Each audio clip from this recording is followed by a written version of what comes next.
Good evening.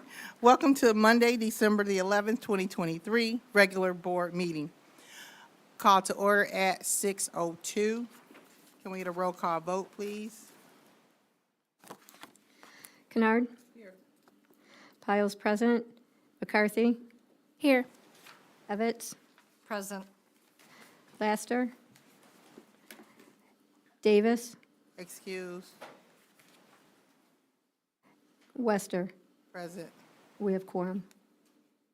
Please stand for the Pledge of Allegiance, please.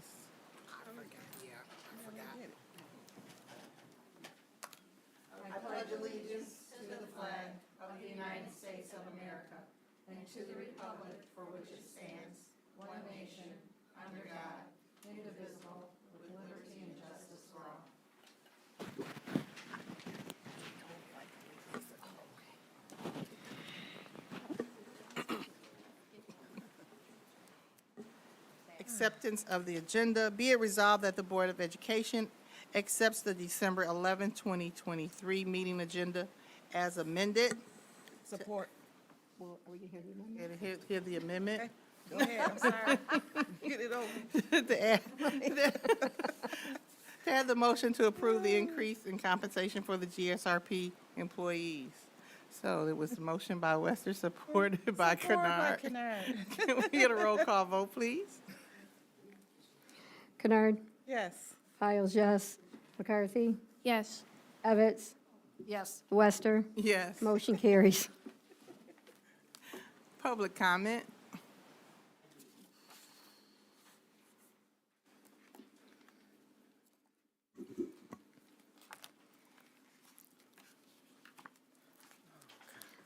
Rita Hampton.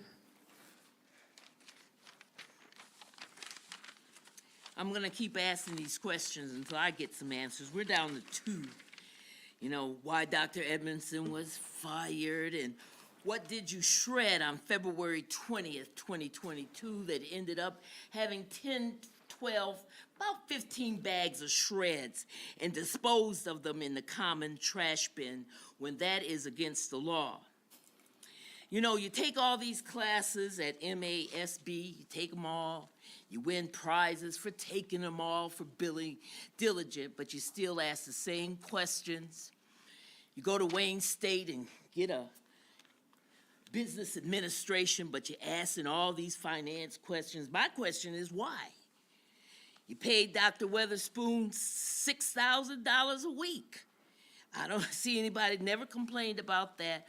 But you complained about Dr. Benz, his spending when doing evaluation. You know, I wonder. And the last thing I'm going to say before my time runs out, stop telling or stop asking. Dr. Ben does not control me. I control myself. I'm old enough almost to be his mama. I talked to his mother one time, and one of the things that stuck with me in my heart, she said, "Why did they do that to my son?" I said, "I don't know, but we're going to find out." I'm doing this now because in case you all decide to run again, you're going to hear it again when you get ready to run.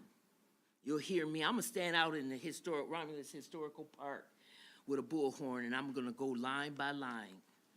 I got more to tell, more to say. Somebody's roof is leaking.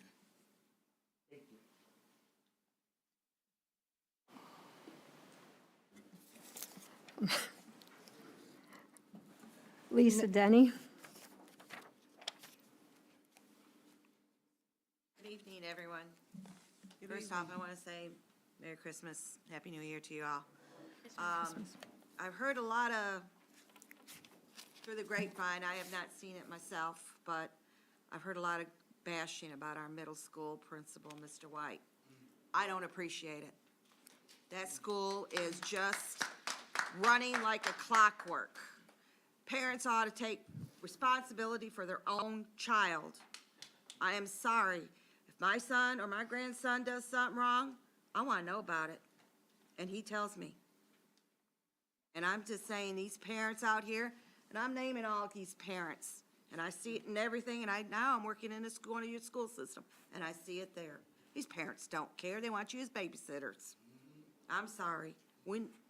these teachers, these principals are not your babysitters, and they need to be stopping. Parents need to take responsibility of their own children.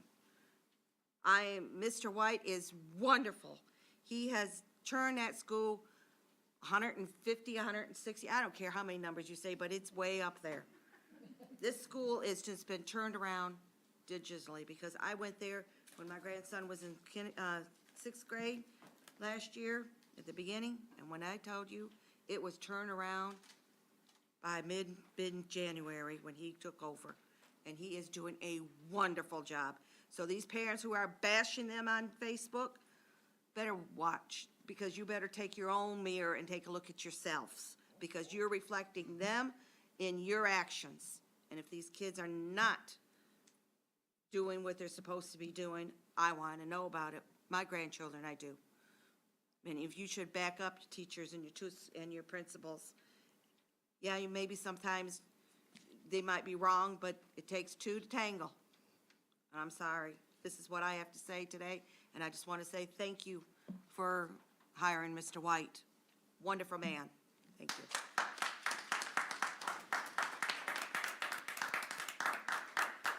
Thank you.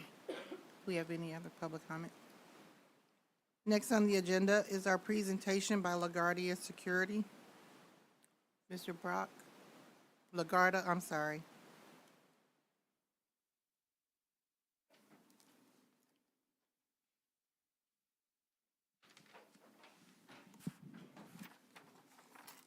I'm just giving them a minute to set up the presentation in the back. But as you all know, there was authorization for us to go out for bid, which happened back in September, I believe it was. We had a number of companies reply to the RFP process. We selected 3 companies for interviews. We met as an HR subcommittee to discuss how we wanted to move forward. One of the recommendations out of the subcommittee, the HR subcommittee, was to bring in these 3 companies and interview the 3 companies, which we did about 2 weeks ago, I think it was, maybe a week and a half ago.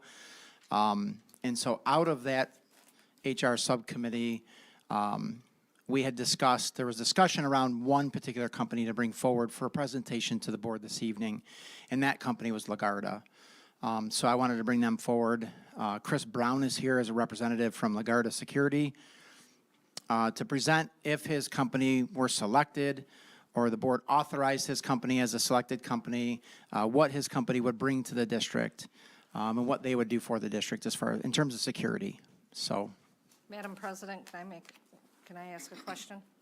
So I remember specifically that motion, and I asked, are you going to bring 3 companies to the board for presentation? And you said yes. I said, so it's not going to be, we get 1 presentation and we vote on this. We should have 3 presentations so we know the board, the board as a whole knows what we're looking at. And your comment was absolutely, we will bring all 3.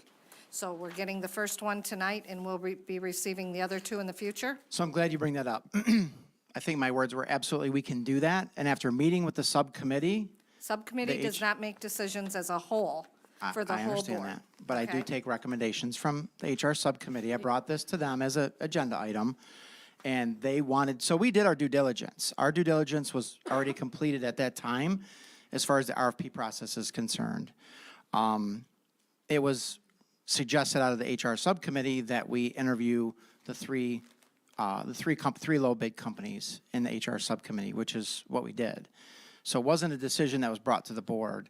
But I absolutely said at the time, I said we can do that, but I then consulted with the HR subcommittee because I wanted to get their take as well. So, Well, we can have this discussion off-site, but, Okay. The whole board should know exactly what's been offered, okay? I'll end right there.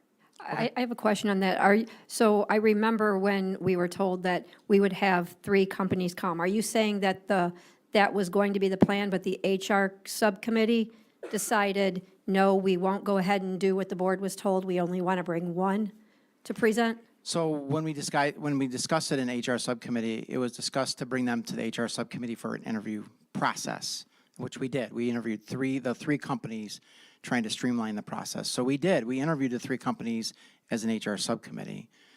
They were not brought before the board. This was the one company that the HR subcommittee felt strongly about bringing forward as a presentation to the board.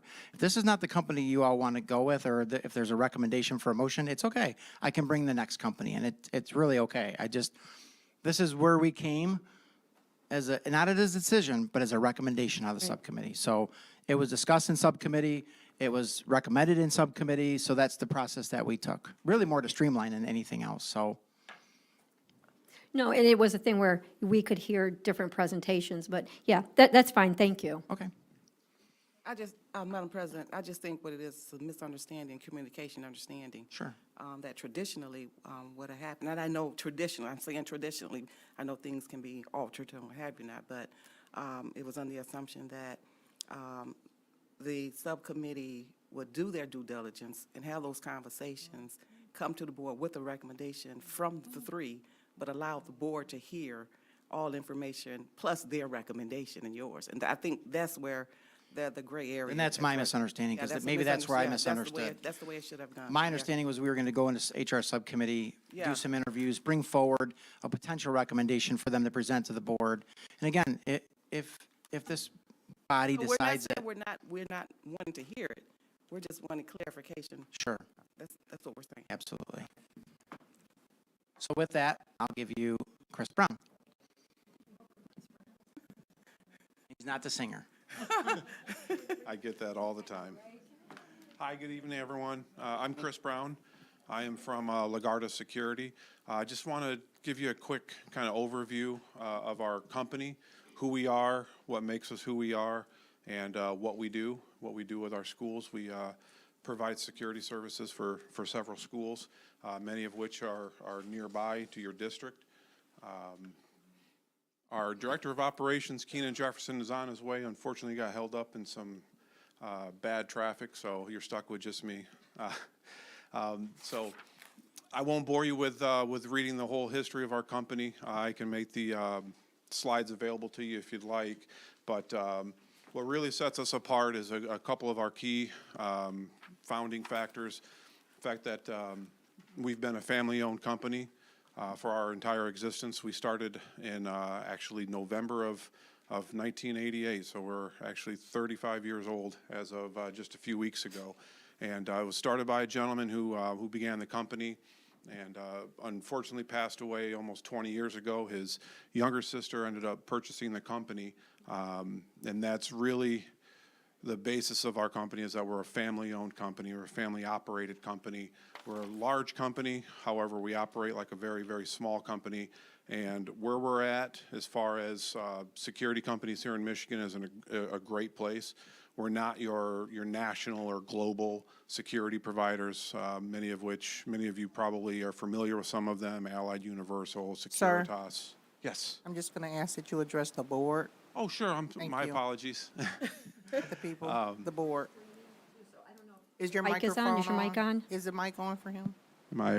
Okay, just a little closer, okay.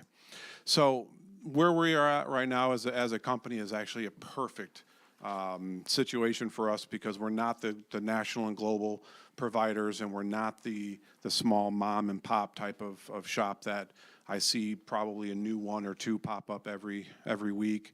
We're right exactly at a great size where we're large enough to handle nearly any security situation, but we're small enough. We're operated in a way that you get a more personal touch. If you call our office, if you call your operations manager or myself, whoever, if you have an issue, you have questions, anything, you're going to get a real live person. You're not going to get the automated service. You're not going to be asked to go to a website and fill out a form and we'll get back to you in 5 days from now. You get a real live person. Like I said, if you're not 100% familiar with the security industry, I can tell you our position is exactly what you would want, because we're large enough to handle everything, but we're not so large that a smaller account, as they would put it, isn't as important to us. What really sets us apart is our operations department. We're very, very, very hands-on, especially with our schools. The amount of training that we give to our officers, and I'll get into the training here in a bit. Particularly our in-house training department that we have, but all of our operations personnel are on site at all of our districts every single day when school's in session. Maybe not every single school, because some of our school districts, Taylor, right next door to you, for example, we do security for, I want to say 14, maybe 15 of their schools, and all of their elementary schools on up, actually pre-K on up. But we have folks in management that are on site in all of our districts every single day to make sure everything runs as perfectly as possible. And that's one thing that, again, that really sets us apart is our management style. And it kind of is, it comes from that family belief, because it's a very team-oriented company. Everyone from the folks driving around fueling up our patrol Jeeps all the way up to our CEO are involved in every single thing that we do. Trust me, I get about 600-700 emails a day of things that don't pertain to my job at all, but I'm in the loop on everything. And that's really, again, what sets us apart, what makes us who we are, is that team concept. The last thing that we want to do is be regarded as a staffing company. We're not that company that you call when you need a security guard. We are a full-service company, and we want to be more than just that staffing agency. We want to be involved in your school. We want to be involved in the decision-making for the safety of your schools, whether it's the weapon protection devices that you're having in, or visitor management system, command center, cameras, everything that pertains to the safety and security of your students, we want to be a part of. And that's very, very important to us, that we're not regarded as just a security guard provider to you. Real quick, I'd mentioned the owner of our company. This is important to many of our clients, the fact that we are a woman-owned business. Jody is a phenomenal boss for me. She's our CEO. She was named a top 100 CEO. She was also Mentor of the Year for the WBENC, something that we've been a member of since 2006. So I just wanted to briefly go over that. So, as I said, we do provide security for many schools, some of which are very, very close to you. The first two on that list are actually in the same exact category, if you will, as Romulus would be, whereas with Van Buren and Dearborn Heights School District 7, they both had existing in-house security when we started there, where we hired their folks on, put them through our training, put them through, of course, our background process and all that. And most of them are still with us today. Dearborn Heights, I believe, was 2018. Van Buren was 2017. Since then, we've grown their security programs. Many of them, we've added more security officers at some of their schools, and actually added security officers to schools that didn't have security before. A big trend right now we're seeing is adding security to schools that did not have security before, such as elementary schools. And we talked about that the last time I was here for the meeting. It's a different approach when you're doing security for an elementary school versus a high school, for example. There with the elementary schools, we're much more of an extra set of eyes, a helper, if you will. A lot of times it's during pickup and drop off, which can be a fun situation if you're not familiar with the pickup and drop off at elementary schools with the young parents out there. But a lot of our schools, we work with either an existing in-house or we've hired them on ourselves, and each way has worked out great for us. Retaining current employees is actually a great benefit for us, because those folks have much more insight than we have that are going to be able to onboard our other officers. It's actually a great situation to be in. When it comes to our operations team, One of the moves that we made just a couple of years ago, actually, is that our heads of operations for each of our offices assumed the responsibility for all of our schools. So in our metropolitan Detroit area, as you can see there, we've got a handful of them. Keenan Jefferson, who is our director of operations, actually serves as the dedicated operations manager for all of our metropolitan Detroit schools, and that's really streamlined things, not just from an operational standpoint as far as having one person in charge, but having it streamlined by a gentleman such as Keenan, who has been in this industry for 15 years with LaGuardia. Prior to that, as you see, he served in the U.S. military. He was also a law enforcement officer for a short period of time before joining our team. And he is really the difference maker when it comes to running our schools, because he has put in most of the post orders, which is kind of I always call it the Bible, so that if I, for some reason, had to be a security guard at a school, I can pick up these post orders and know pretty much from start to finish of my shift what I need to do. But he's also implemented a lot of other great things, such as the year-round training. That's a big deal for us, is training.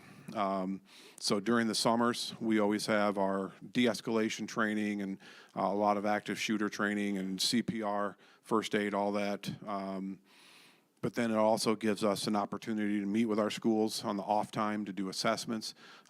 It's always continuous improvement. We want to make sure that we're taking full advantage. A lot of the schools that we work with get great grants that we can implement command centers with cameras and access control, and a lot of new technology such as the weapon detection systems that are phenomenal, especially if you pair them with a visitor management system that can scan IDs, keep track of who's coming in and out of the schools, and we actually even use them for our own personnel as well as the school. If you're doing background checks upon hire and then even annual, you can actually set your staff to run through that visitor management system once a month to make sure that you're on top of backgrounds.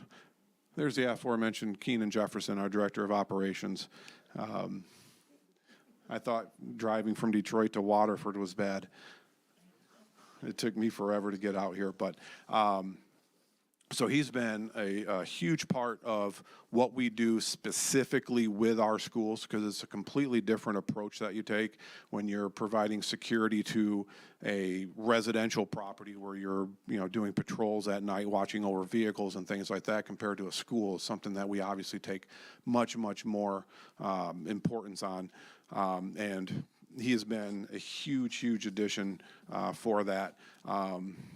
And going with our training, as I said, we do employ our own in-house training department, and this is something that is lost with a lot of our clients and a lot of people that I talk to on a daily basis, that when you put out an RFP, and I have yours on me over there, it's probably 50 pages long and chock full of requirements such as training, which is probably one of the more important things that are in there.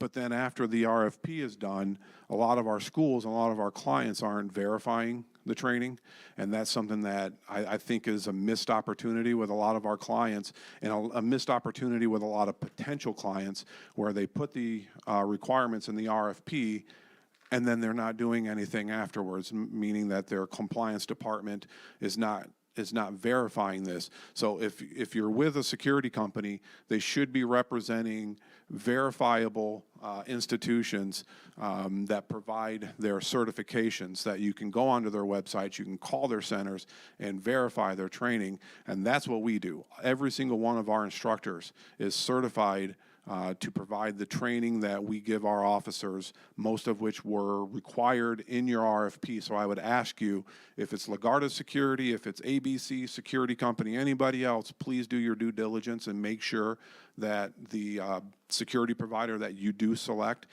is following your RFP, not just in their proposal, not just in the words that they tell you, but you actually go and verify that they're doing these things. Now, when it comes to our training, we do have a large department. We can tailor it to your needs. In your RFP, for example, you did have active shooter, de-escalation, and CPR first aid. On top of that, with our schools, we do a lot of the ADA training through the U.S. Department of Health and Human Services. And then slips, trips, and falls is a big one that I think gets missed out on through MIOSHA. So again, I would just ask that you do your due diligence. A lot of the training that we offer our officers, we actually offer to our clients as well. Just this year, we've probably done about a dozen de-escalation training courses for our customers, for dozens, sometimes over 100 people that we do at our own cost for our customers, and that's something that we always offer. So keep that in mind as well. Last thing here, and that's just kind of, again, touching on what sets us apart, our family orientation, our team first, is the fact that every single one of our 1,000+ security officers are family to us. I can name most of the people on there, so could our CEO. She could name nearly all 1,100 of our security officers, tell you what their husband or wife's name is, what team their kids play for and on soccer. It really is a different environment at LaGuardia. And the reason that we're kind of in the position where we're at is the fact that we have not assumed another company. We've been approached by several of the larger competitors to buy us out, which is kind of what's left us kind of by ourselves with very, very few competitors of our size, because they've all been absorbed by the major companies. All of our growth is 100% organic. It's due to hard work, and more times than not, it's due to word of mouth from our customers. We give back to all of our officers. If you go to our Facebook page, you'll see just dozens and dozens of pages just like this, just littered with our officers being awarded. We create awards for all of our officers that earn them, of course. Star pins and employee or officer of the week, officer of the month, above and beyond, and all of those are actually paid out of pocket by our CEO. It's actually phenomenal. You'll see in a couple of pictures, you'll see our officers holding up thank you cards. Those are all handwritten from our CEO. She takes the time to handwrite a note to them and thank them for what they do for us. And that's really, really important to us, because everyone knows, if you're familiar with security industry at all, you know that it's not a great paying profession to be in, and so she goes out of her way to make sure that she rewards them. It's not just plaques and trophies and pins and things like that. Every single award comes with $250 to $1,000 out of her pocket again. And it's funny when you see some of these people getting their awards, because we like to be there to present them. They almost don't even pay attention to the check. They're enamored by the award that they get. It's actually great. And even our clients award our officers. That's Lisa Smith. She's a security supervisor at Taylor High School. There's no bigger compliment than one of our officers being awarded by one of our clients. And that's what we want. Again, we want to forge a partnership. We want to be there with each and every one of our clients to help you make decisions, make your place safer. And that's all I have. I'm open for questions. So is Mr. Jefferson, if there are any. Thank you, Mr. Brown. Any questions from board members?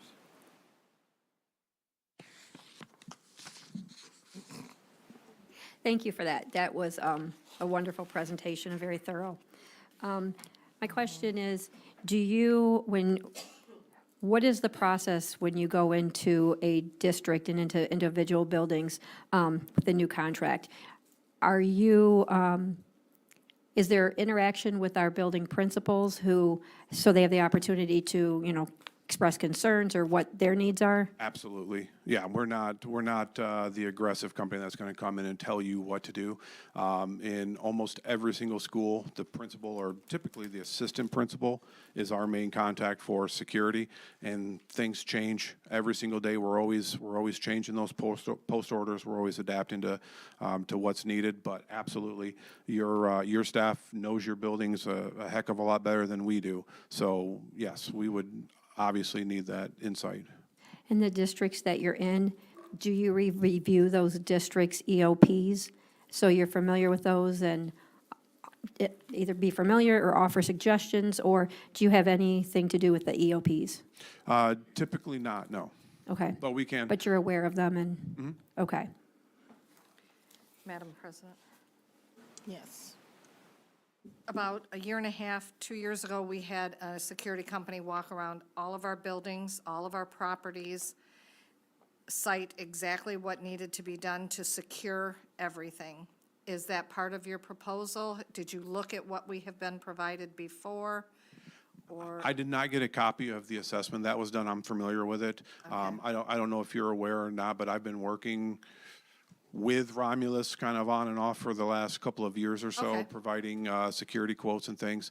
I walked around with a couple of the principals at the middle school mainly, just last year. Again, I did that again. But that is the first approach that we are going to do, is a walkthrough of each building. We typically wouldn't do a full formal assessment, a risk assessment, which is what the district purchased recently, but we would do a full assessment, including a walkthrough, and we'll go through every single thing, yes. and, okay, so that was part of your quote? The walkthrough? Yes. Yeah, absolutely. That's standard procedure for us. I just want to make sure if you were reviewing past or if that was all going to be Sure. new. If we are elected to become your security provider, I would like a copy of the assessment so we can review it as a team. Okay, thank you. Yeah. Madam President. Mr. Brown, can you explain, if you are the elected company, what your security officers would be wearing in the buildings? And also if you can talk about how you would bring on current ambassadors and integrate them in your Sure, team? absolutely. You have options when it comes to uniforms. It depends on the district, and it depends on each individual school building of what look you would want for your officers. So we have some schools, such as Taylor, for example, that they wear your standard military style uniform, which is black pants, black shoes, white button-up shirt with a black clip-on tie with the security patches on each arm. That's your standard security guard. They chose to go that route because they wanted them to be more authoritative. Most of our schools, though, we soften the look and we give them short and long sleeve polos with the school or the district logos on it. They are issued still the military style uniform, but that depends 100% on you of what look you want to have with your, if you want to mix and match it even is fine. Again, it's up to you, and I apologize, you had a second part to that. How would you? Integrate the ambassadors, yes. So like I said, we've done that at a number of different schools. First step would be to contacting them, onboarding them, getting them through our paperwork. They obviously have to go through our training. They obviously have to go through any requirements that the district has. I know that in the RFP, their requirements were a thorough background check, drug testing, things of that nature. As long as they pass everything that is required by our company, everything that's required by the district, we would bring them on board and they'd be part of the family. Like I said, many of the schools, we still have the majority, if not all, of the folks that we've retained. Madam President, Mayor. Yes. So you spoke of training. So what type, can you give us just a brief explanation as when you say training, what does that encompass? And also, how long is the training? Is it like a certification they will be receiving, or what is Yes. all involved in that? Yes, And they- also, have you ever had a situation where those who were already part of a district that didn't make your training and they were not part of your onboarding? No, not in a school district. Fortunately, we have not had anyone that was rejected for any reason. We have had it in other places that we've retained folks. One was for an armed security officer at a medical facility that they failed the range test, and were not able to be onboarded, unfortunately. But with our schools, no, we've never had, to my knowledge, I'm trying to think off the top of my head, I don't think we've ever had anyone that was rejected for any reason. Okay. So when you speak of training, what does that encompass? Can So- you give us something Yep, brief about for our de-escalation training, that's crisis prevention intervention, that's a 4-hour classroom training, and that is conducted by a gentleman named Tim Leach. He's certified through the CPI Institute. Red Cross training for CPR and first aid is also 4 to 5 hour training. We try to keep those groups fairly small. Usually for first aid, we usually try to keep it under 20 people, preferably 12 to 15 people. And both of those classes do receive a card from the institution. It's not going to say Lagarda Security De-Escalation Training, not, it's a certificate that you can, create on your desktop or anything like that. They're actually coming from the institutions. With the MIOSHA training and the ADA, that is also done by us in-house. Those do not have certificates. For that, you would need, for the ADA training, for example, you'd have to send them out. It's really hard to get into some of those courses. Some of our other courses that we do, HIPAA, for example, that doesn't have a certificate. But the main ones that we do that are required by the RFP for the district would be certifiable and verifiable. Okay, thank you. And also, you spoke of active shooter. So is that Alice, that's really Alice training? Well, Can there's you explain the different difference ones. between the two? Yeah, there's different ones. There's more pretty much every year, and the stance on active shooter changes almost annually as well. And so we usually try to use the district's guidance on that, because a lot of people have different philosophies on how to handle active shooter training. What we do with our officers for school is a classroom style active shooter. It's not necessarily Alice. Alice is more of almost a brand, if you will, whereas active shooter is more of an overview. We have to review that internally on an annual basis. It's usually at the end of the school year, so that by the time we get into training mode, which is normally the beginning of August, we know what direction we're going in, because again, it changes quite a bit. That's taught by 2 retired DPD officers that are on our staff, and that's the classroom portion. We always recommend, if possible, that a district utilizes your local law enforcement agencies to do the live drills. If you've ever been a part of that, it's very, very, Yeah, I did. I it's have. eye-opening. It's a lot of people. It's terrifying for some people, but it it's quite necessary, because you need to know what a gunshot sounds like, because it doesn't sound like what you hear on TV or on whatever movie you're watching on Netflix, and it sounds differently somebody down the street from you as opposed to in a hallway of a school. It's completely different. So we always highly recommend that, and we can always help arrange that with your law enforcement agency. And one last question. Do you provide statistical data on outcomes in terms of what's going on a basis to administration? We provide reporting. That would be our incident reports. If there's something additional that you'd want, I can take a look at it and see if you had something specific in mind. But what we do is our officers would call into our dispatch an incident report, and then that is recorded and sent out to our whole company, and then we would copy and paste that into an email to whoever is elected as far as the contact folks for the district. Thank you. Yeah, my pleasure. Madam Chair, I know, Mr. Brown, you said one of the things that differentiates your security company is that you provide an operations manager on site. And you spoke to Mr. Jefferson, does that? or could we just hear from him briefly? Would that be okay? So we can get an idea of what that component looks like and Yeah. how that's an added benefit? So I don't want it to be, I don't want it to be misunderstood. He's not on site, No, meaning he's not right. there all day, every day. Right, not him, but there was like somebody is in the district, maybe not every building, but. Yes, you that would said be yes. Keenan and his Okay. team travel to Okay. all of our If we could schools. just hear like what that, Yeah, sure. So again, this is Keenan Jefferson, our Director of Operations. So normally, sorry, so normally what we do is, when we get to the building, I make contact with whether it be the assistant principal or whomever is going to be the contact, and we discuss, things that have happened, because each school is different. So we can get prepared for those types of things, go walk through incidents, and every so often, depending on how well things are happening, we just keep walking through, every so often, at least every couple weeks, to find out how everyone is doing. So that takes for me to just walk in and just see what happens. It's more of a surprise visit type of deal. And then come back and talk to the contact, who would be the principal or assistant principal, and see what their assessment is as well, and then make changes or keep things status quo from there. thank you. Could I ask just one question? So do you recommend, I see that you're in a lot of districts.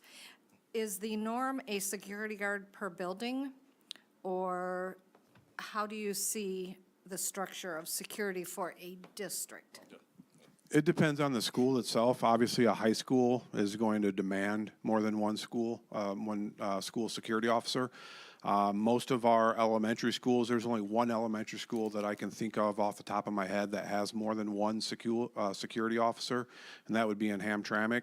And that elementary school is actually connected to a middle school as well, in the same building. Other than that, every single elementary school in Taylor, for example, all have one. Van Buren has one. So it depends on number of students and the risk associated with the school itself. If you have an elementary school that has high traffic, for example, for some reason, maybe it has 2 or 3 times larger population of students, that you would feel that it would benefit the school to have an additional officer there. I would support that, because you can never have too many eyes and you can never have too many extra hands available. But for the most part, elementary schools will be one. Middle schools, we have, let's see here, 2 to 6, I want to say, in middle schools. And those, again, dependent upon the size of the school, the physical challenges of the school, and the number of students. High schools are typically 4 to 7 or 8 as far as number of officers. So you're saying that one per elementary? Or, That's typically what we do. Okay. Yep. There's Because only one that currently I we can don't- think of that right. has additional. okay, so, yeah, because currently we don't have ambassadors in the elementaries per se. Okay, that's great. Yeah. And then do you teach CPI training also in your de-escalation, or? Yes. Yep, part of that the is actually the de-escalation that we teach. We have 3 folks that are certified through that institute. Okay, very good. Madam President, sorry. I just wanted to confirm, there are ambassadors in the elementary school, correct? No, No, It's not? no, we have, There I was are, gonna s- they were recently added. they just added them. I know we had a discussion. And then, not all? Okay. Okay. 2 more questions for you, Mr. Brown. So if there was the standard, like with the walkthroughs of doors should be secured and locked, and you see that that process is not being implemented, you would go to the assistant principal. Who would execute, like if you keep seeing a repetitive thing with security? Who would it be the assistant principal, talk to their team? Like if you just kept seeing that this is going on, obviously that puts your security company at risk, because someone comes through and the standard is that door should be locked and something happens. What did the reports, like, is it, hey, we're telling you guys the door should be locked and this is not happening? How does that process It would go to our building contact. If we felt as though it was not being communicated past that, though, then yes, we would reach out to, Dr. Edmondson or Mr. Brock or whoever is the designated contract holder, so to speak. Okay. And then, obviously, we know the world is changing, security is always evolving, scammers are everywhere. If you have the parent that's just at home like, hey, I like the ambassadors that are there, security is kind of scary. I don't care if you come in with a Teletubby uniform, I'm not really comfortable with security. What do you say to that parent at home that's listening about, oh, Romulus is thinking about bringing a security company in? Well, if it's necessary, is the answer that I tell them, you know. And the last time I was here, we talked about the weapon detection system. I'm a huge proponent. I support all access control. It's about keeping the good people in and keeping the bad people out, letting the right things in and keeping the wrong things out. And I know that one of the biggest things that has been said over the years is, I don't want my kid to feel as though they go to school in a prison. My daughter just graduated high school just 3 years ago. I don't care if she went to school in an actual prison, if she's still alive. That's the main thing that I care about, is the safety of my child. If they're walking, if they have to go through 3 sets of doors with metal detectors, walk through metal detector, handheld metal detector, bag check, you name it, I don't care. I have the same feeling when I fly. You want to check anything you want to check of mine, feel free to do it, because I have nothing to hide. But that 0.01% of people that don't want to be checked, those are the people that I'm worried about. And it goes the same thing with schools. It's just a new time. You know, I grew up mostly throughout the 80s when things were much, much easier, and this world would have been a completely different, 180 degrees from what I grew up with on the other side of the state in a small town where, there was almost no crime, and we didn't have security at any of our schools my whole life growing up. Well, it's not the 1980s and 90s anymore, unfortunately. Okay, thank you. Yep, my pleasure. Thank you, Mr. Brown, for Thank all you. the information. Very detailed orientated. Thank you so much. Thank you. Thank you. Next on our agenda is the consent agenda. Be it resolved that the Board of Education approves the December 11, 2023 consent agenda as amended. The amendment is to add on Amina Marin as a GSRP program at Romulus Early Childhood Center. Also to add on Elizabeth Townsend as a third person for GSRP. We have Kia Middleton, Math COSA for Romulus Community Schools, and Javar Garcia for the Maintenance Department. Matters listed under the consent agenda are considered routine in nature by the Board of Education and will be acted upon by one motion. There will be no separate discussion on these items. If any member of the board or any citizen requests discussion of an item, that item will be removed from the consent agenda and will become the first item of business under the report of the superintendent portion. A is the approval of the minutes for the Board of Education, November 27, 2023, regular meeting, and the December 4th, 2023 special meeting. B is the approval of bills for payment as submitted by Dr. Maria Gitzinger in the amount of $3,309,500.37. C, approval of the personnel actions as submitted by Human Resources Director Kevin Brock, Logan Good, hardware repair specialist for Romulus Community Schools. Is there support? Support. Madam Chair, I'm sorry, I have questions about a couple things. We could pull them off the consent agenda, please. The hardware repair specialist and the Math COSA and the bills. So the amendment is to remove the hardware repair specialist, bills for payment, and the Math COSA. Yes, thank you.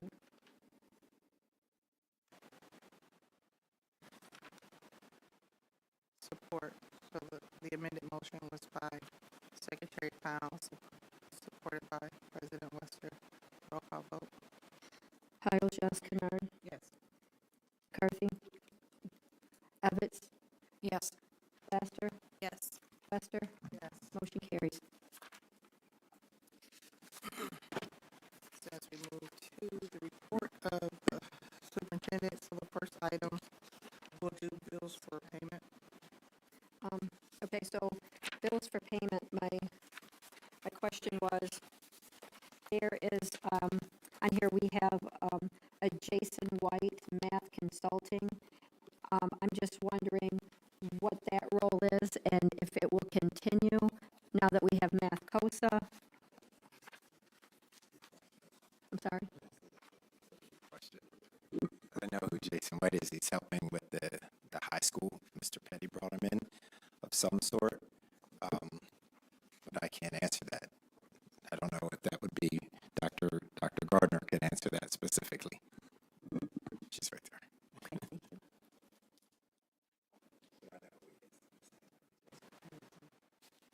Evening, Board. So the Jason White helps is supporting the high school. The Math COSA only allowed to support K through 5. There's no overlap between those two positions.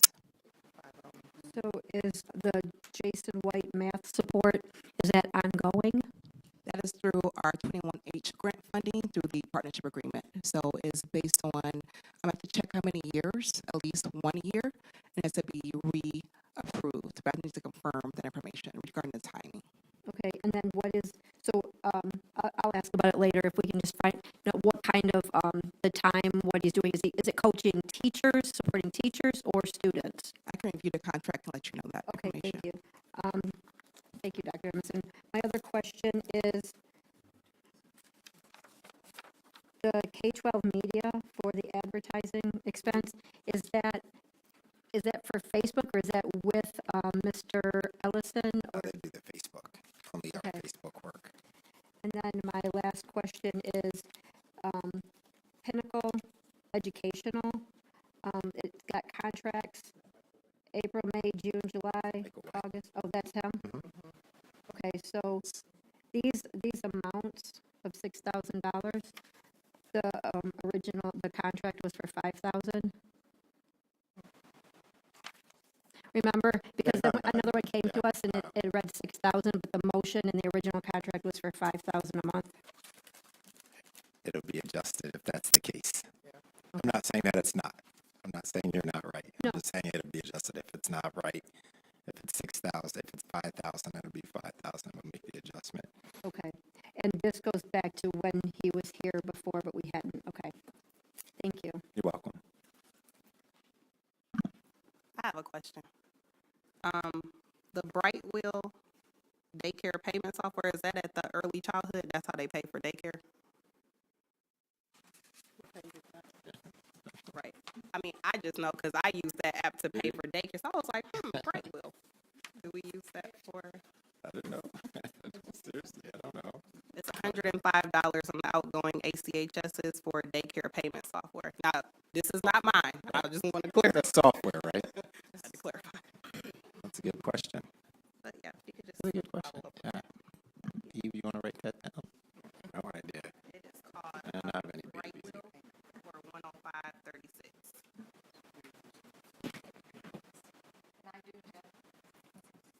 I do have a question regarding STEAM teaching supplies, teachers' curriculum. Is this a new curriculum for STEAM only? Well, we have both Dr. Gardner and Mr. Niedermeyer here. I believe that's for this. Is that for science? Is that for science? My understanding of that was for, Thank you for being here. Thank you.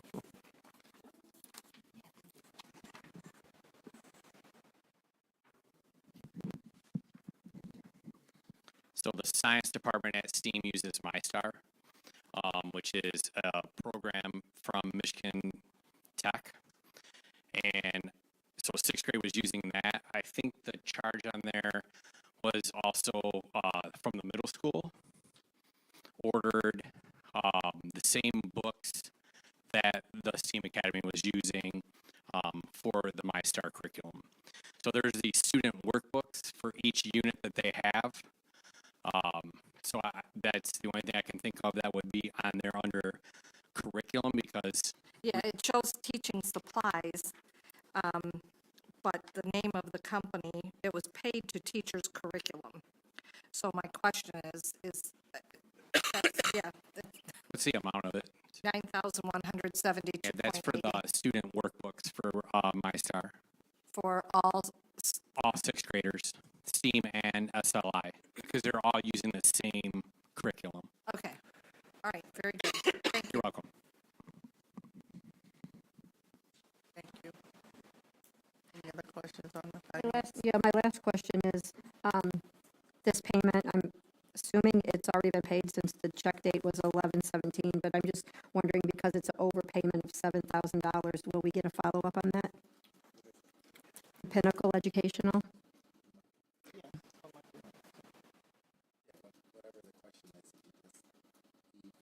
Okay, thank you, Eve.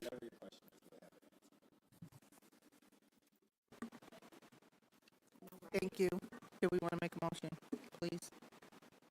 Move that the Board of Education approve the bills for payment as recommended by Maria Gistinger. Support. We have a motion by Pyle, supported by Wester. Roll call vote, please. Piles, yes. Wester? Yes. Kennard? Yes. Ebbets? Yes, Laster? Yes. Motion carries. The next item that was removed was a hardware specialist. Yes. Is this a position within one of our collective bargaining units? Yeah, so I apologize. It should just say tech support specialist. It's already in the contract. It should say tech support specialist. I apologize. I looked at Mr. Dennis and I was like, we don't have that position. It's just tech support specialist. Yeah. We're adding an additional tech support specialist. okay. It's not really adding, it's in the contract. Right, and then my other question is to that, the math COSA person, I know we had talked before, is that an REA position? Okay, so then we'll have to pull that out separately as opposed to the consent agenda, or are they going according to the terms of the collective bargaining agreement, or is there more stuff involved because of? No, they're going to be a part of the REA, so they're part of the collective bargaining agreement, so they don't need to be pulled out. I mean, you can certainly pull them out if you'd like. but No, if they they're don't union, necessarily they need to. don't, Yeah, I they're just didn't know if they're, okay. It's an REA position. Thank you. Can we get a motion, please? Move that the Board of Education approve the personnel actions as submitted by Human Resources Director Kevin Brock. Support. We have a motion by Pyle, supported by Kennard. Roll call vote. Laster? Yes. Ebbets? Yes, McCarthy? Yes. Piles, yes. Kennard? Yes. Wester? Yes. Motion carries. Thank you. Thank you. Now we're on to Dr. Edmondson. Yes, briefly, what I'm going to request from the board is that we find a date to have a board retreat.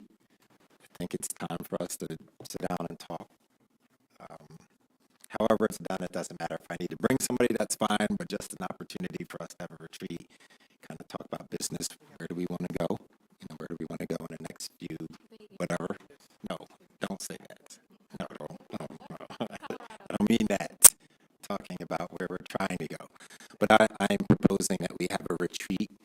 I don't know if January is too much for everybody because we have meetings and then we have strategic planning as well. That might not be the time, but sooner than later, I think it's time. I'm ready, and I think there are others that are ready to have a retreat and move the board forward with me, all of us collectively. So whether it's January or February, I can defer to the president who can kind of find out your availability, but I'll work on that. And if there's a board member that'd like to work with me on an agenda, we'll certainly be glad to sit down and talk to you about what that looks like. But I think it's time, January, February, please. Strategic planning is in January. As I remind not only the board, I will remind the community that this is something that the community has to own as well.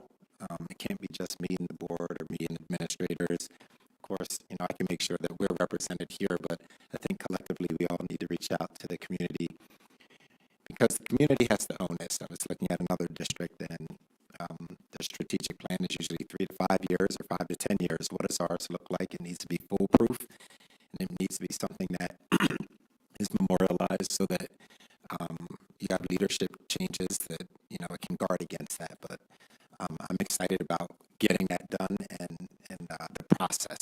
process. It's a quick process, but it just can't be this 8 of us.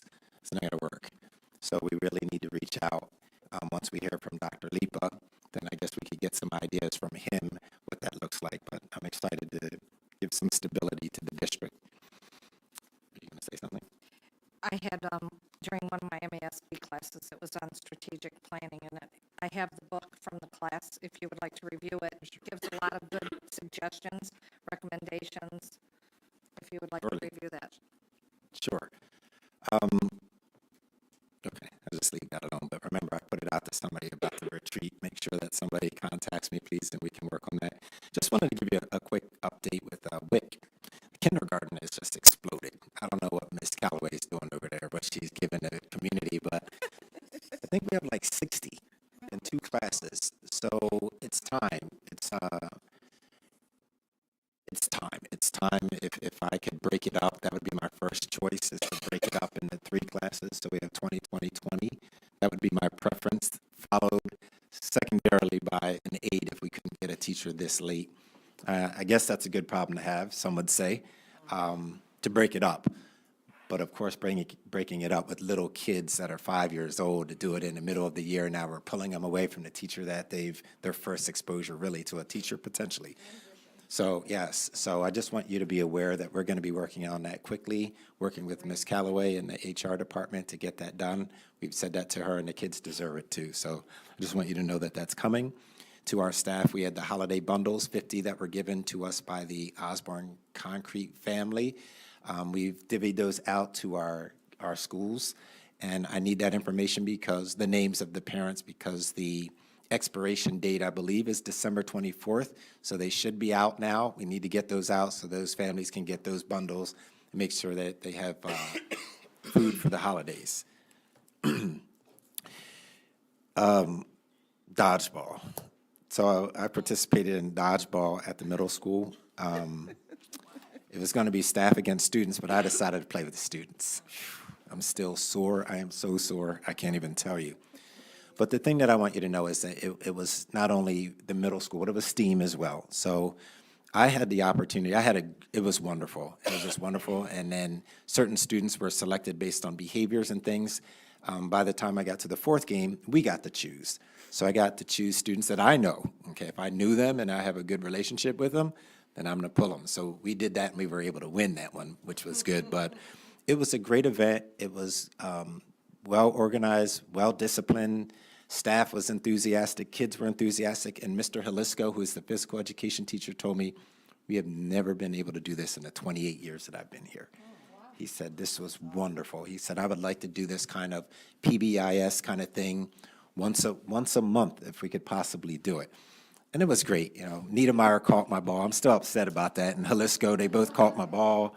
Really upset. But just, I need you to know that if you go to by the middle school, it has changed. And the thing that is it Miss Denny? Miss Denny said, it is accurate. You know, you have parents that complaining about a Renaissance program. I was in the Renaissance program today. There were maybe 20 kids there. But guess what? The whole purpose of part of school is making certain that our kids are doing what they're supposed to do. And what I want to say to the board and to the community, if I have 8 hours with your child, I really don't want 9. I really don't want that 9th hour. I think 1 hour should be a parent.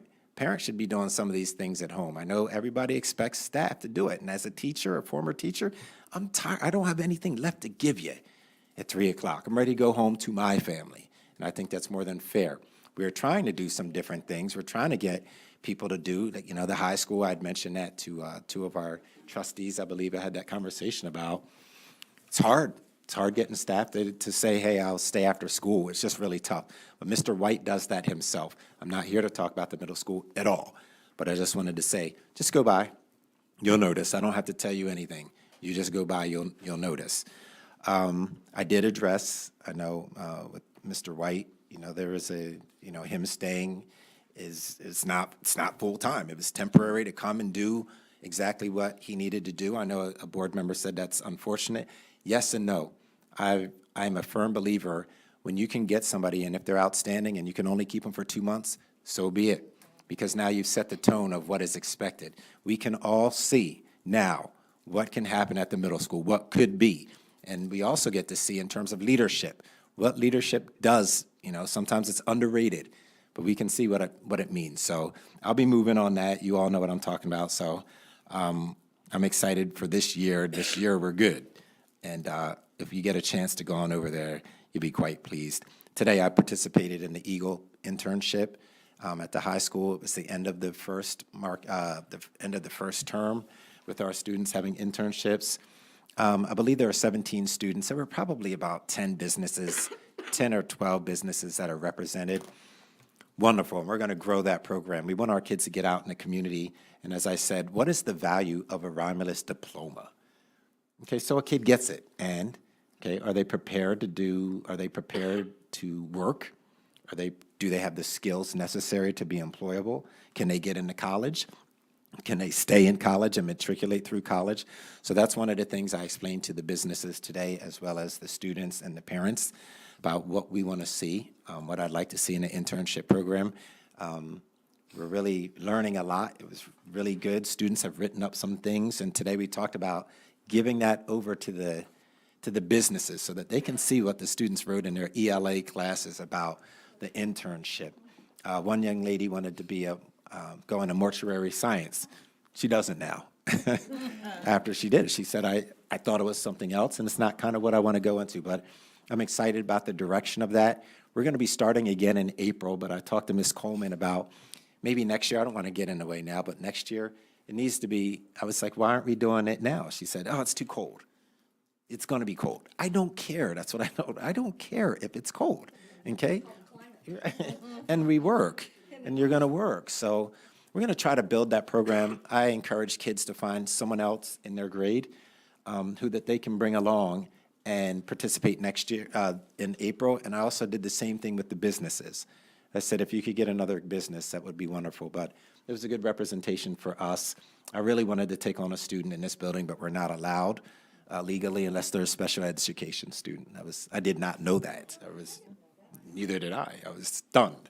But we can't take one on here unless they're special ed. So you're probably not going to see someone here. They might, but you're not going to see. Vape detectors. We have vape detectors at the middle school. They absolutely work. They absolutely work.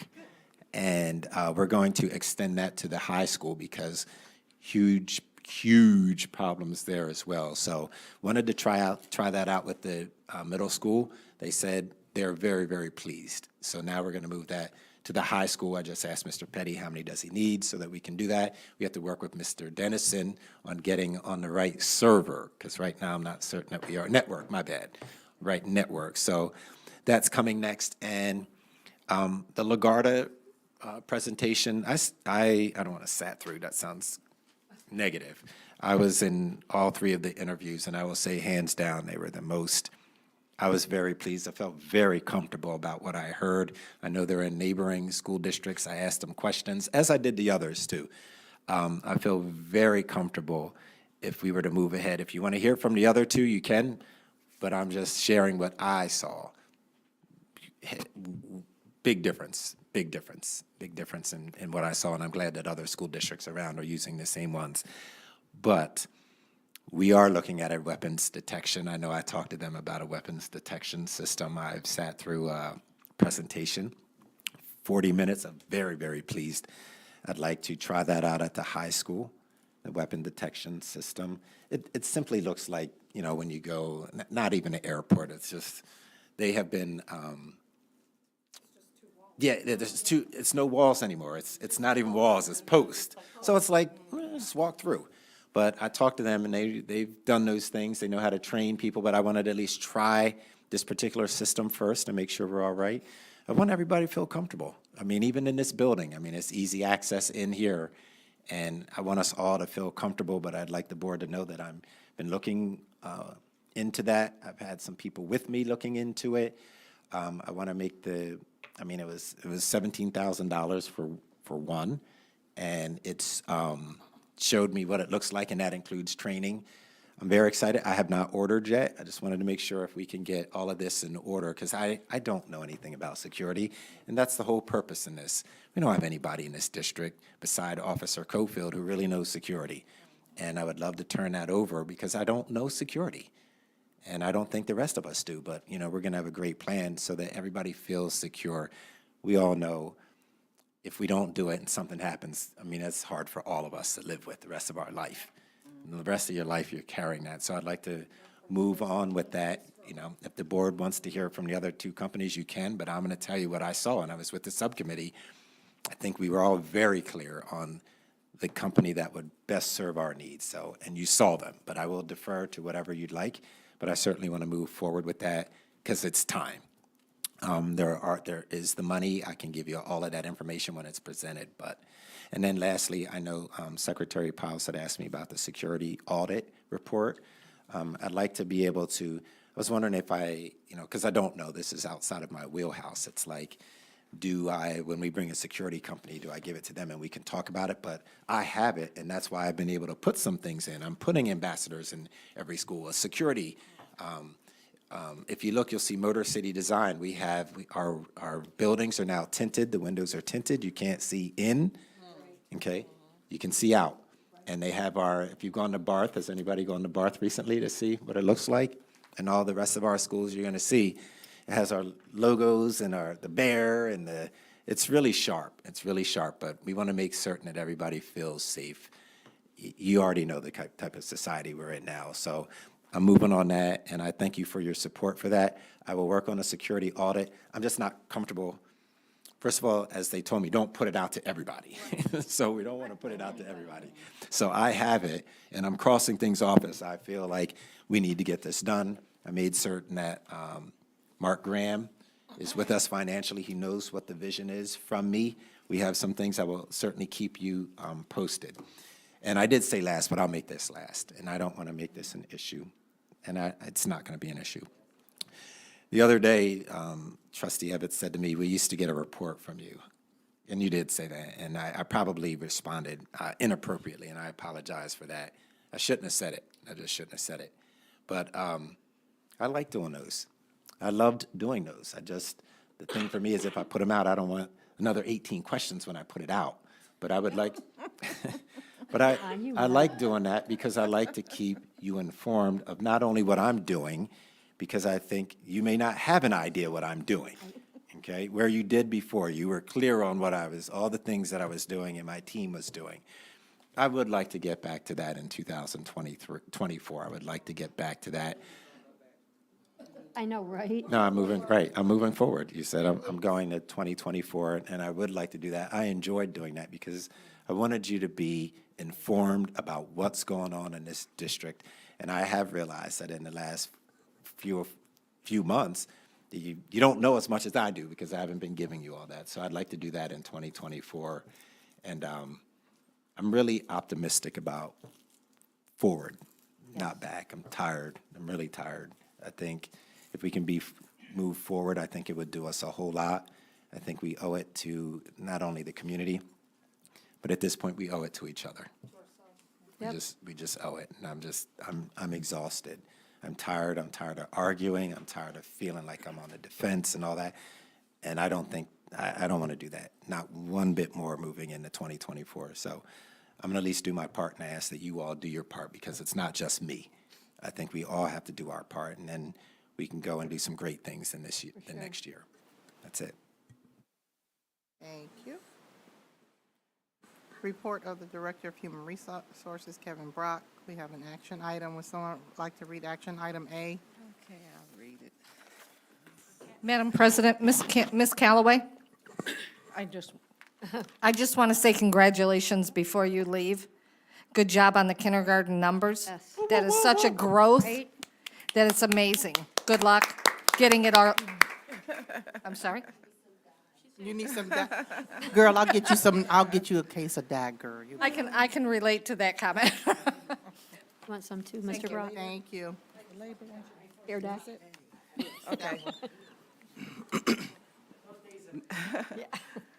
Recommended motion, move that the Board of Education approves Lilly Labor Law for consultation on contract negotiations and language interpretation, number 23-004. The rationale, to consult on contract negotiations and language interpretations as it relates to employment law. The budget implications is the sinking fund and there are no exhibits in the board packet. So we have a motion by Kennard. Sinking fund, I don't think you can pay for sinking fund with that at all. But that's what. Should be That's general what fund. we It wanna- says sinking fund, It but I says know sinking fund? We it's wanna general make- fund. It's general fund. fund. It cannot do sinking. Retract that and say budget implications is general fund. So we have a motion by Kennard, and it was seconded by Piles, and we updated the budget implications to be general fund. Is there any discussion?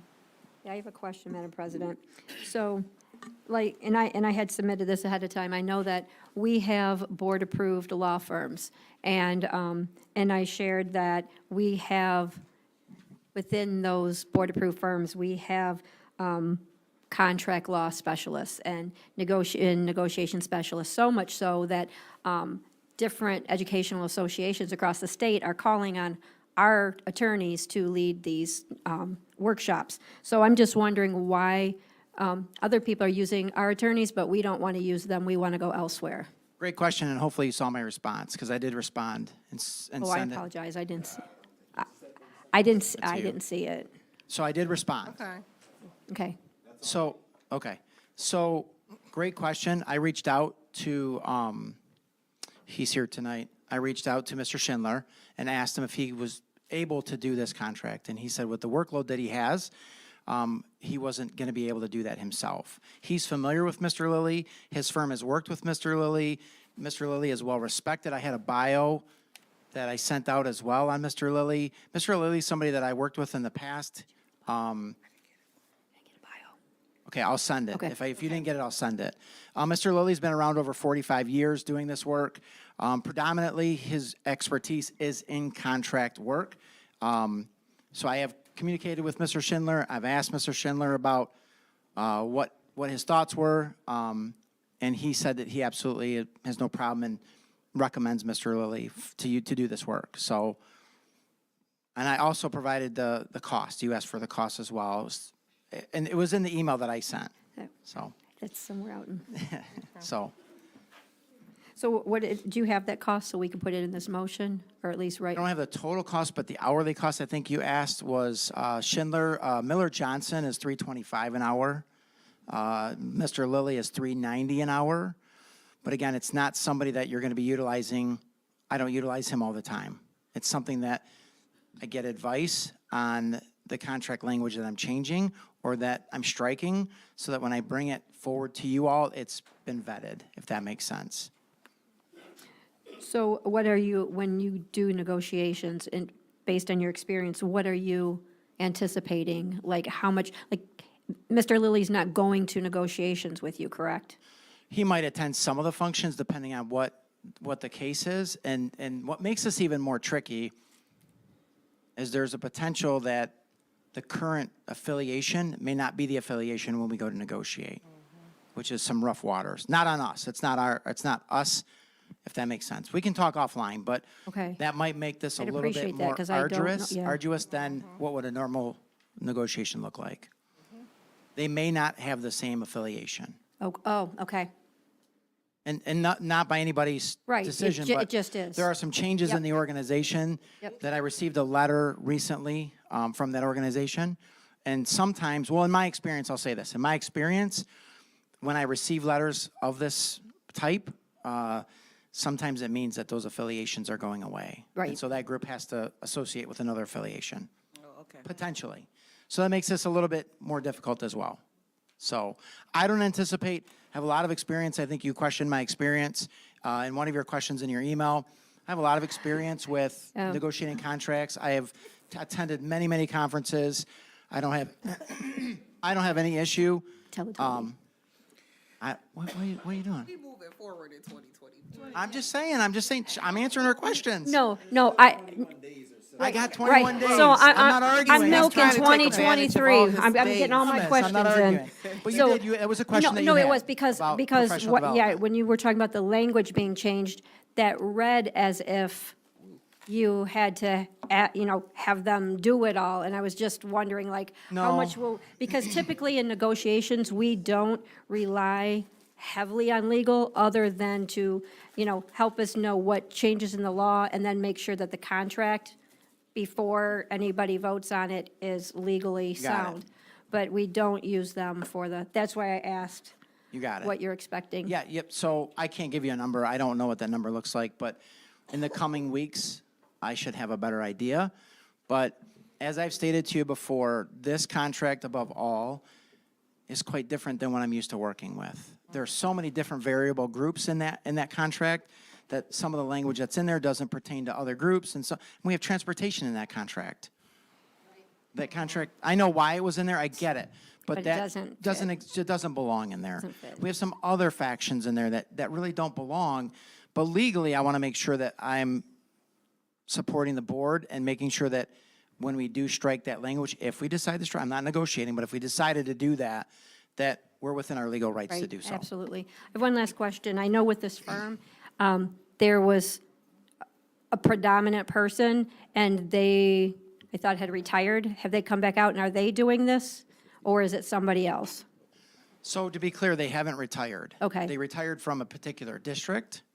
Oh, I thought they retired, like, No, okay. they're still doing But this this- work. I okay. mean, they do very, I mean, he's been around I don't think he's Right. ever going to retire Yeah, and per he's- se. I mean, yeah, I don't. good I at don't- this, so, Yeah, okay, yeah. thank you. You're welcome. Thank you. So I just want to ask, so you want to hire them on a consulting basis, not, we don't have a retainer required? No, it's an hourly basis. And Just a that was an consultant? answer in my email as well. Yeah, and that's what I was, listen, I apologize. 2023 You and I stuff. were talking about it, you You were know. busy writing that board brief from the 7th.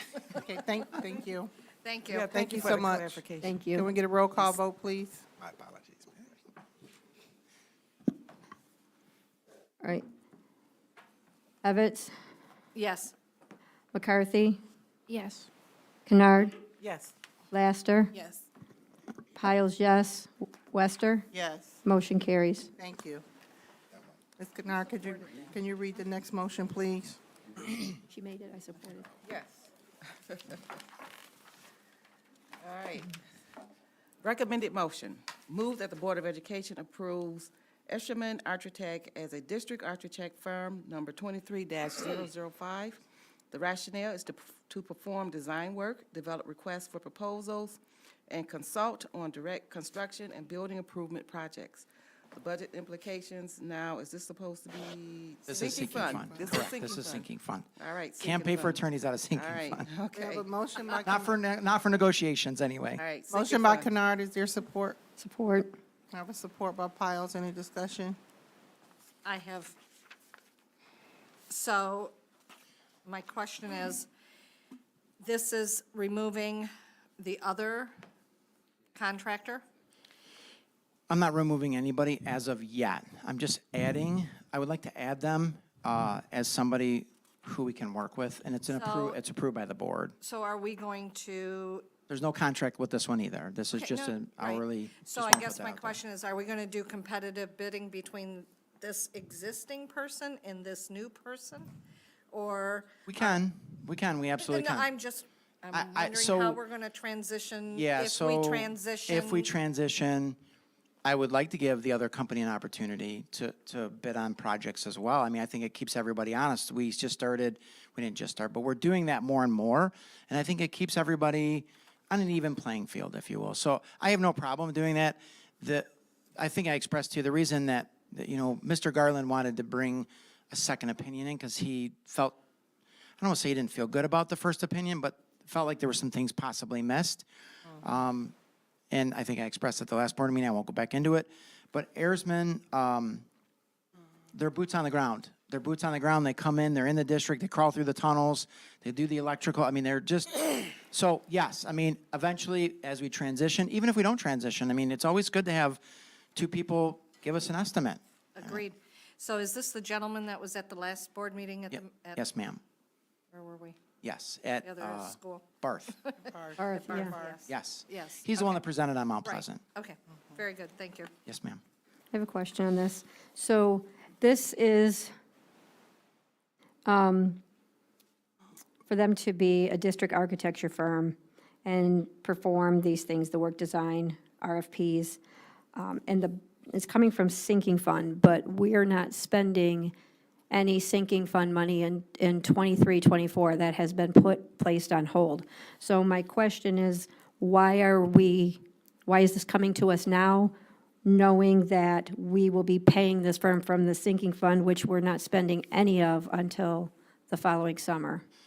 Good question. So I put that as the budgetary because that's ultimately where it should come from. When we start to release the funding from sinking fund, it should be paid. These are going to be sinking fund for the most part projects. But it can come from ESSER dollars if they do an ESSER project, or it can come from general fund. But I put that as the main source because eventually that's where I'd like to take the money from when the funding opens up. So we can add, if you'd like, general fund, ESSER funds. You can add those as well. I just wanted to put the main pot. Esser's go away. No. So yeah, ESSER has all been allocated, and we've got, another year to use it. And general fund, seeing that we dropped from 17% in January to 6% by the end of June in just 6 months, it's very risky to be pulling from there. I guess my question is, what design work do we want them to do? And can that just come to us at the time rather than us give, free rein to this now? Mr. Brock, can I? Sure. So I think what Secretary Piles might be alluding to is, are we paying them right now? Or as we develop the need, or we see the need, that is when we will use their services. We are not contracting them nor paying them, and I need to word this into a question. Are we paying them a retainer fee right now? Are we paying them anything up front, or will we be paying them as the need becomes a necessity, as it becomes a necessity? Yeah, so thanks for the clarification. Great. I'm asking Yeah, because, great question. So there's two ways to do an architect, just like there's multiple ways to do an attorney. The architect can do it on project basis, so they come in, there's a project that you want to have done, they can give you a quote on what it costs to do the project, or you can enter into a contract with them like we currently are, where it's a percentage of the overall totality of the project. So if it goes out for bid, it's $1 million, there's a percentage on the $1 million that the architectural firm typically would get paid. They are currently consulting on room 507 at the high school based on the second opinion. So we are currently using them for room 507. That project is due to go out for bid if the board approves it in the early 2024. It will be a crossover fiscal year project. So therefore, that's why I put them in sinking fund as well, because I'm hoping when we cross over fiscal years, there's enough money to cover the project, both in this fiscal year and the next fiscal year for room 507. I think those kids deserve an updated room in 507. So we've committed to that project for this year. Okay, so I guess my last, I hear you and not opposed to this. However, we're not doing projects, at least right now we're not, because we're not doing any sinking fund projects. We talked about needing to do an amended budget because the budget we passed in June did not balance and was grossly understated. And now our sinking fund has dropped to 6% in 6 months. So for that reason, I would respectfully request that we consider bringing this back in January after we've done an amended budget and see where we are, rather than say yes, and then there's these projects going on and we're getting bills and. So let me clarify. Sorry, this project was approved before we put a freeze on any accounts. This has already been encumbered in the sinking fund budget. That's why we're saying no more. So this is not a project that I think those kids can wait on. If we wait till January, this pushes back the deadline for us to go out for bid. It just pushes everything back. And this is something, it's my understanding, correct me if I'm wrong, sinking fund. Well, I didn't mean 507. I meant when he, They're only consulting on room 507. okay, because when he came and talked to us, he was talking about Mount Pleasant. Because I asked him to come in, Do a and sinking presentation fund on it, asked to do a presentation on Mount Pleasant. Okay. If this board decides not to do anything with Mount Pleasant, that doesn't have anything to do with it. No. Right, but there won't be any action on it If before it there's any comes to further the. action for sinking fund, it will definitely come before the Or board. for any fund, it would For come. any fund, Okay, yeah. so then could we amend this to state that this is for 507, room 507? Was already wait, pre-approved wait. before. Okay, I let me- wouldn't do that. No, I me- mean this firm. Go ahead, Judy. Madam President, may I?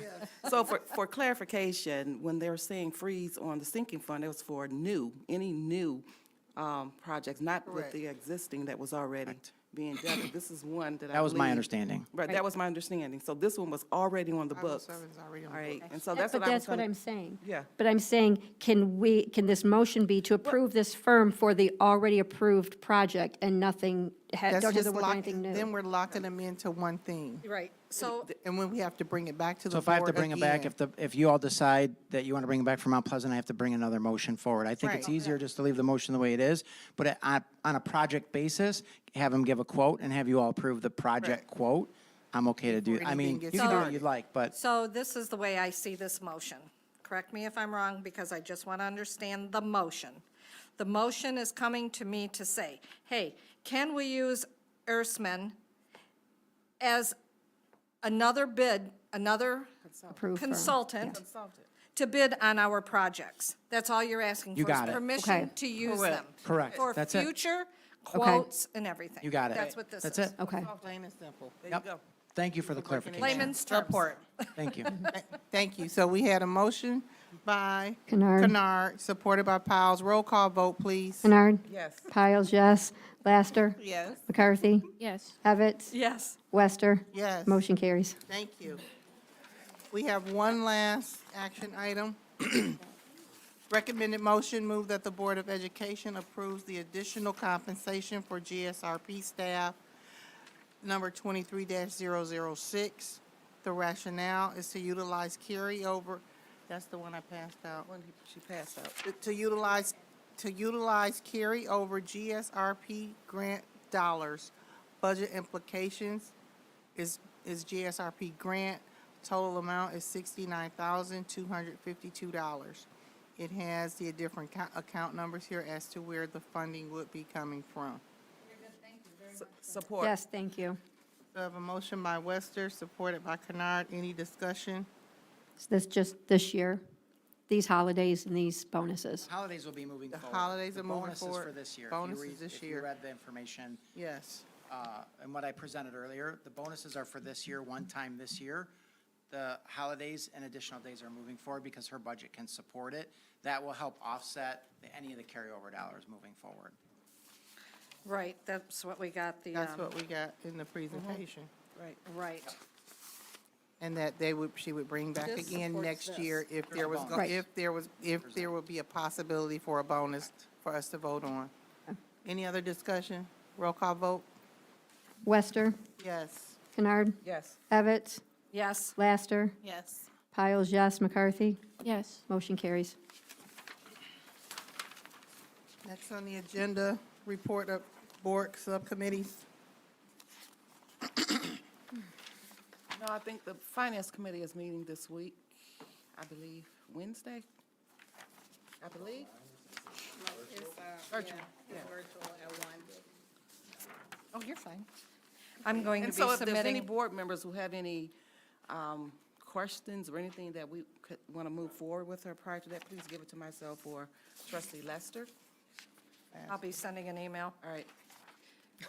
Sounds like a warning. I mean, okay. Any other board? I have, Dr. Edmondson, do we have any update on any of the properties that we have received documentation on? For Merriman, yes. Do we need to have a motion for that to? I thought that was already done. No, we had the motion to sell before. That fell through.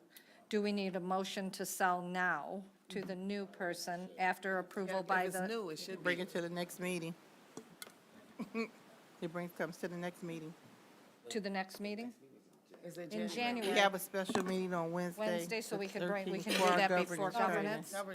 Governance that got moved to the 13th. It's part one of our board retreat. Right. No, So One we of our can- compensations.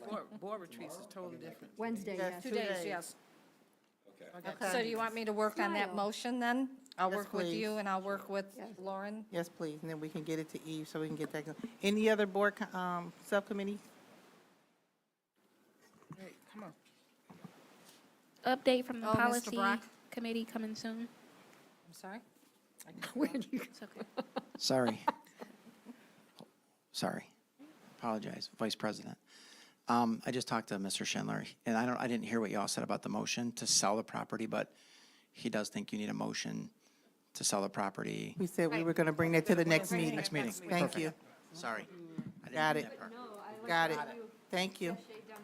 Any other subcommittee comments? Can we have an update on CTE? Is there a committee assigned to that or no? No. CTE, is there a committee? No, we don't. We We used to. we I would can. like to we- be involved. As of now, we will, I'd like to be involved in Yeah, that. I'd like to as No. well. That 1.6 There is was- sitting pretty. there was a meet committee, correct. So We we will, had a board we will committee. get that scheduled and try and get that committee formed Great. at the first of the year. Gracias. Okay. Any other I'm scared this. You the subcommittee. Okay, let's go. I was on, some of the finance piece. The finance piece, Parts of right? that, subcommittee is under the finance, but. Was there anything else for the finance or the policy? HR committee? That would be an action item on the next.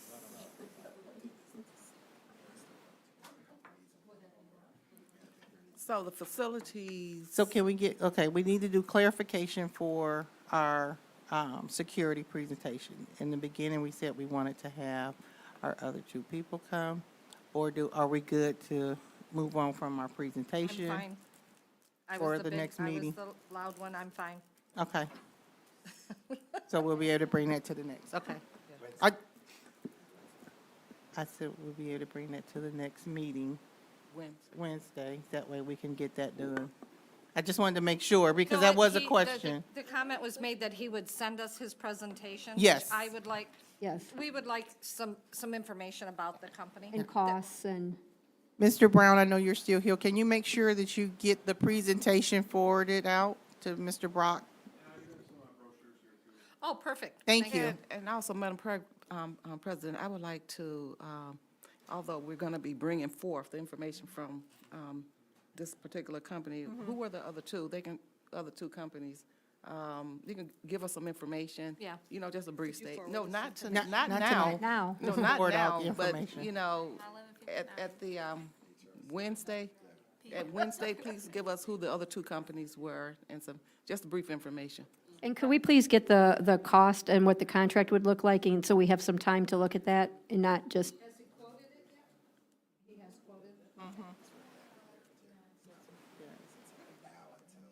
It's from now until the end of June?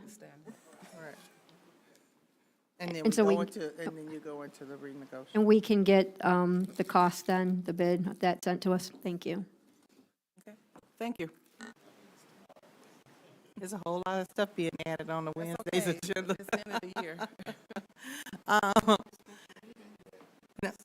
Comment from board, now, we're on comment from board president. I do have another item for us to think about, for Wednesday's meeting.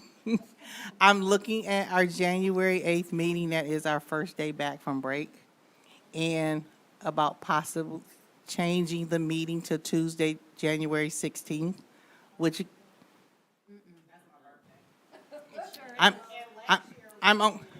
I'm only asking because we did it last year. It was our first day back, and people, our administrative assistants. We can't do the 15th because that's Martin Luther King Day. That's why I went to the 16th. That's why I went to the 6th. That was my suggestion for the 16th. But isn't Mr. Liepa already scheduled to be here on the 8th? What did you It- say? Mr. Liepa is scheduled to be here on the 8th. Has he confirmed that he was coming in on the 8th? Yes. Do we come back to school, what, on the 3rd? Right.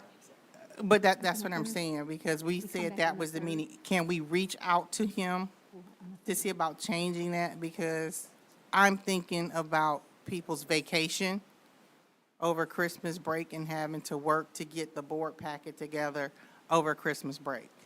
I Holiday know I break. won't be back. Back on the back 2nd or jet- 3rd. We're back on the, I won't be back. right. Oh, Right. really? Right.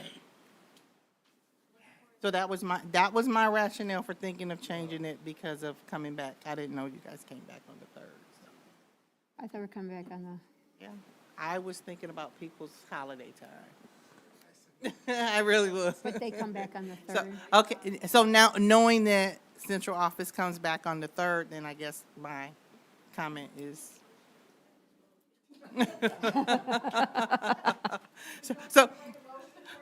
So disregard what I just said. I was really trying to be mindful of holiday break. And now we all know when Portia's birthday is.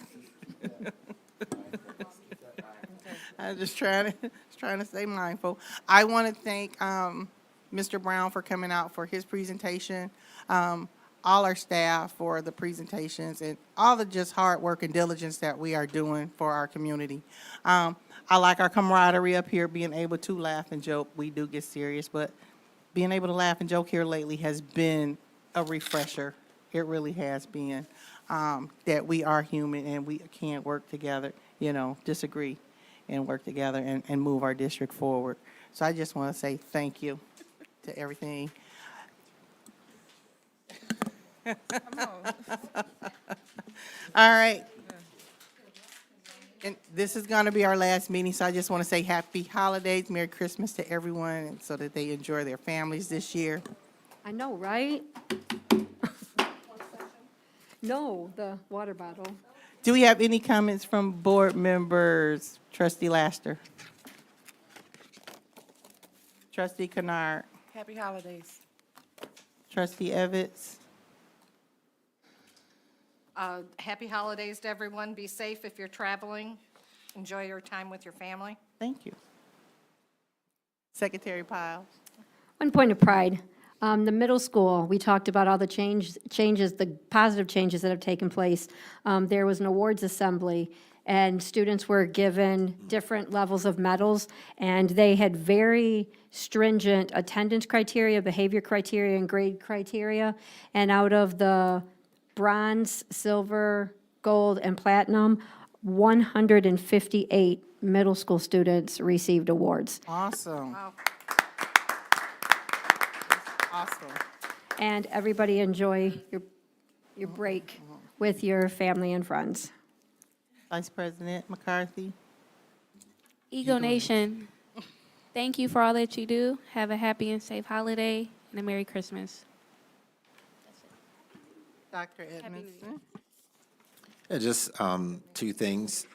Over the break, there's plenty of opportunities to get involved. We have basketball tournaments and things. I'd like to be able to see some of you there with me or by yourself. That's certainly your choice, but I'd certainly think I'd like to see you all at some of our events.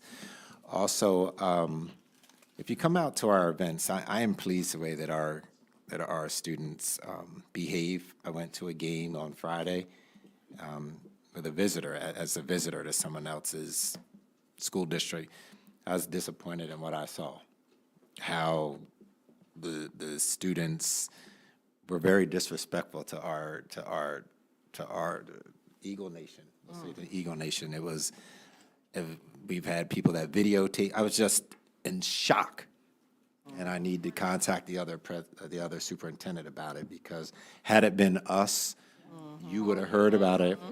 You would have heard about it already, but it was very disappointing to see that. And I just, again, I'm not dogging anybody's leadership, but I just think that there should be an expectation for the way that your community behaves when they come to these events. So I'm very pleased when I come to our events and how our students act and how our families act. And then sometimes it doesn't take long to just go somewhere else and recognize that things aren't as bad sometimes as you think they are, particularly if you compare them to someone else, even though they're bad, but things aren't as bad. So, I hope that you are able to just show up to some of the things that we have going for our district. Thank you. Be it resolved that the Board of Education approves the December 11th, 2023 closed session for the purposes of 8H attorney-client privilege. Support. Motion by Wester, supported by Kennard. Roll call vote. Wester, Yes. Kennard, Yes. Piles, yes. Laster, Yes. Evetts, Yes. McCarthy. Yes. Closed session at 7:40. 7:47. Saw that flip.